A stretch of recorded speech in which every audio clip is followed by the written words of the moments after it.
In this video, we'll see the most basic and most widely used control statement called if-else. Let's look at the if part of the control statement. So the if tells the compiler to execute a certain section of code only if a particular condition evaluates to true, right?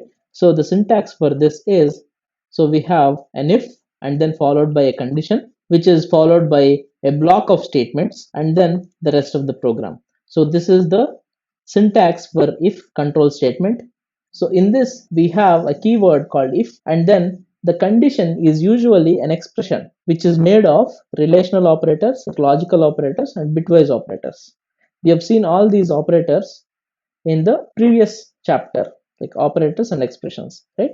So we use, most of the times we use these operations like relational, logical, and bitwise operators in this condition, which evaluates to an integral value, right? So whenever the integral value is non-zero, then we say that the condition is true. Otherwise, that means whenever the integral value, the expression evaluates to 0, then we say that the condition is false, right? So this if condition, if control statement is used to check whether the condition is true or false, and then based on the condition it executes a certain section of code, right? So if the condition is true, then it it executes all the statements which are followed by the if condition, right?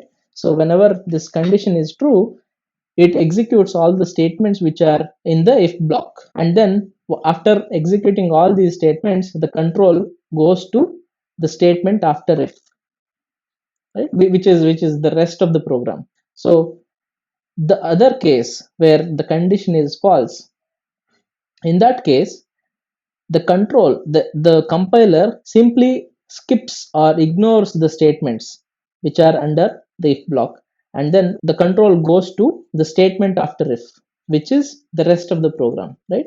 So this is how the if condition works, right? So there are two ways where either it can go within the if block, or it can just skip the if block and then go to the next statement of the if condition, right? As I said earlier, the condition is made of expressions which evaluates to an integral value. If the integral value is non-zero, then the condition is said to be true. Otherwise, the condition is said to be false. So we can have expressions which are made of relational, logical, and bitwise operations, or even we can have function call which returns an integral value, or we can just have an integer constant or a character constant, right, as a condition in this if control statement.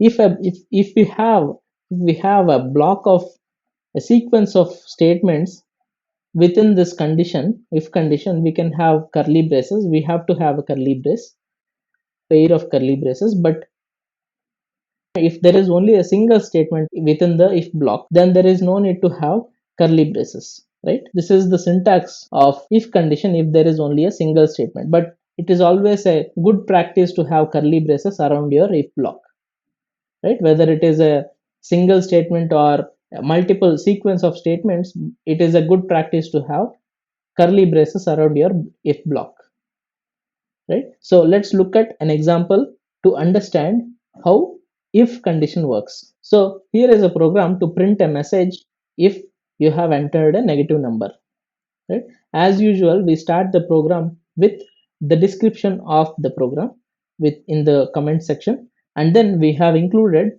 stdio.h header file because we are going to use printf and scanf in this program. In the main function, we declare an integer variable called num, and we prompt the user to enter a number using printf statement, then read the value which is entered by the user, and then store it in the variable num using the scanf function, right? Now we are checking whether the entered number is less than 0 or not.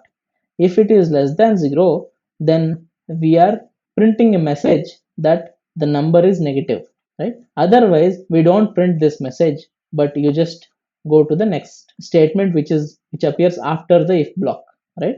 So no matter what the number is, whether it is negative or positive, this line 12 which is after the if block gets executed, but this printf statement which is within this if block will get executed only when number is negative, right? So let's try to execute this program and see the output.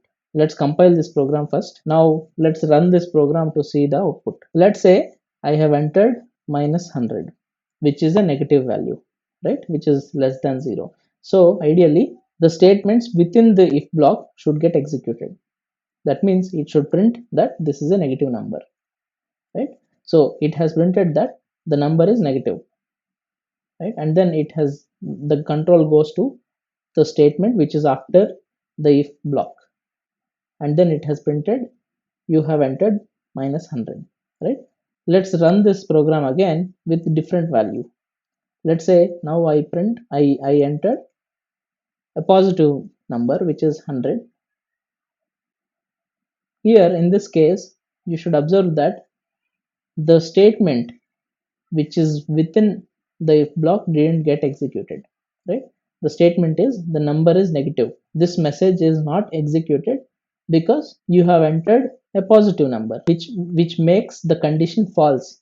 So since the condition is false, the control skips the if block and goes to the statement which is after the if block, right? So this is how the if block works. Now let's look at the other part of if else control statement. So let's look at the else, which provides a secondary path of execution when the condition evaluates to false, right? So in the previous example, when the condition is false, we are not doing anything. We are just executing the rest of the program, which is followed by the if block. Sometimes we may need to execute a different set of statements if the condition is false, right? So that is when we use the else block. So let's look at the control flow of if else condition, if else control statement using a flow chart, right? We have a condition here. The condition can be true or false. Based on the result of the condition, we have some set of statements under if and statements under else, and then the rest of the program, which is represented here as next statement, right? So if the condition is true, then the statements under if gets executed and the control goes to the next statement, which is rest of the program, right?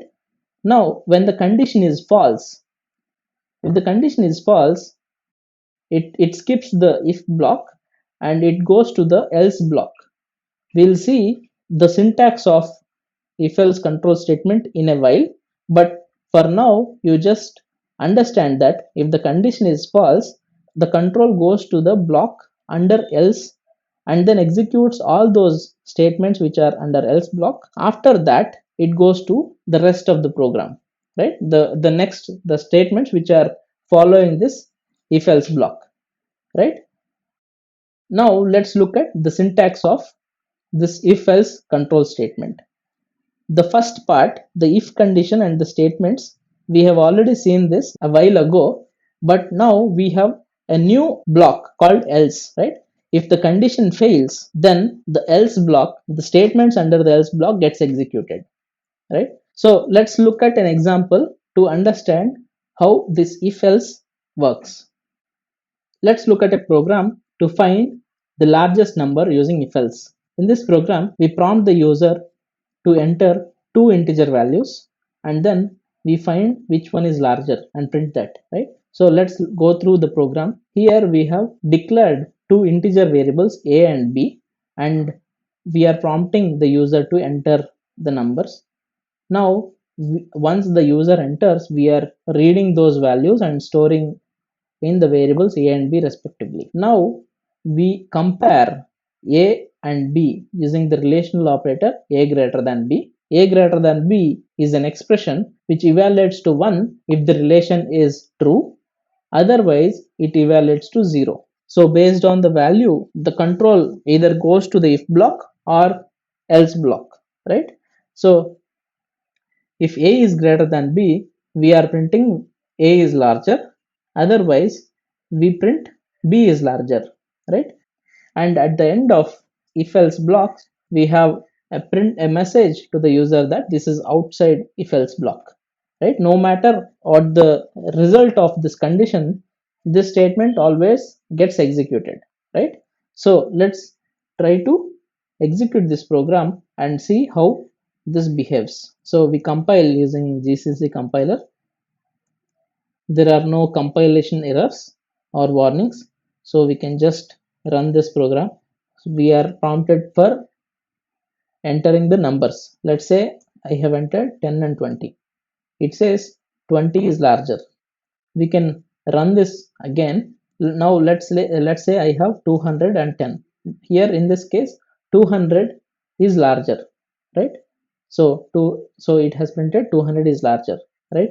So this is outside, and it has also printed the statement which is after this if else block.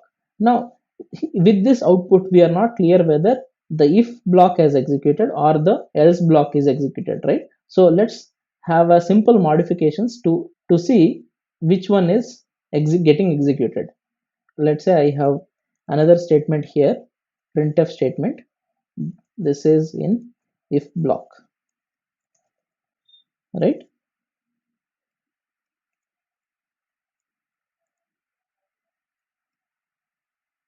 And in the else block I'm just printing the same thing. This is in else block. So by this we can clearly see which statement is getting executed, right? Whether it is if or else. Let's compile this again and then we just run this. Now let's say I have 10 and 20. So now 10 is in A and 20 is in B. We are having a condition like A greater than B, right? So A greater than B is false. So ideally it should execute the else block, right? So we can see statement gets print executed which is from else block, right? Again, let's say you have 210. Here A is greater than B. So the statements under if block should get executed, right? So this is an if block, 200 is larger. And then it prints this is outside if else block, which always gets executed no matter what the result of the condition.